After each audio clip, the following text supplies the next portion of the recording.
আমার আরেকটা কথা, তিনটা হলো ওপেনে মাদক বিক্রি হয় শোয়ার উরুসে, এটা যদি বন্ধ করে দেন সবচেয়ে ভালো হয়। না, উরুস বন্ধ করা যাবে না। বন্ধ করা যাবে না, কিন্তু এটার মাঝে ওপেনে মাদক আমি একটা কথা বলি আপনাকে, বিক্রি করা, এটা বন্ধ করে দিতে একটা জায়গায় আমি স্পষ্ট করে দিই, মাজার, উরুস এই জায়গাগুলোতে কোনো ধরনের আপনারা হস্তক্ষেপ করতে পারবেন না।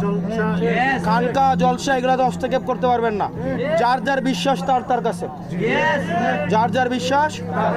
আপনার কোনো অধিকার নাই কোনো মাজারে আক্রমণ করার, কোনো অধিকার নাই।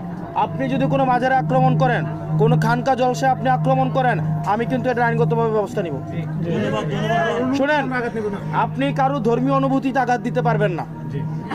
আপনি কাউকে, শোনেন, আমি আমার এক ধরনের তরিকা আমি মেনটেন করি, আমি প্র্যাকটিসিং, আমি আমারটা মেনটেন করি। আমি আরেকজনকে চাপাই দিতে পারি না।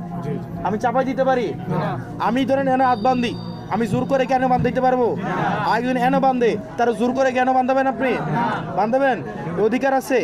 ধরেন যে এই লোকটা মাজারে যায়, যার মাজারে বিশ্বাস করে, আপনি তাকে সেটা করতে দেন, এটা তার ইচ্ছা। আপনি তাকে বাধা দিতে পারেন না। আপনি কি বাধা দিতে পারেন? তাহলে এই যে মাজার ভাঙা, আমাদের দেবের আলহামদুলিল্লাহ সব নাই, এগুলোর জন্য কেউ করতে না পারে।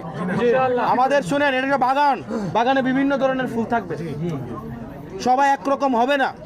সবাইকে একরকম হবে, এইগুলোর জন্য কেউ না করে। কোনো মন্দির, মসজিদে, কোনো মন্দিরের দিকে আমাদের সাম্প্রদায়িক সম্প্রীতি যেন বজায় থাকে।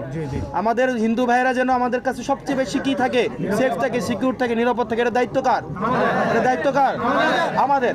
মাজার মাজারের মতো চলবে, মসজিদ মসজিদের মতো চলবে, সবগুলা যেটা যার মতো এটা করে চলবে। ঠিক আছে?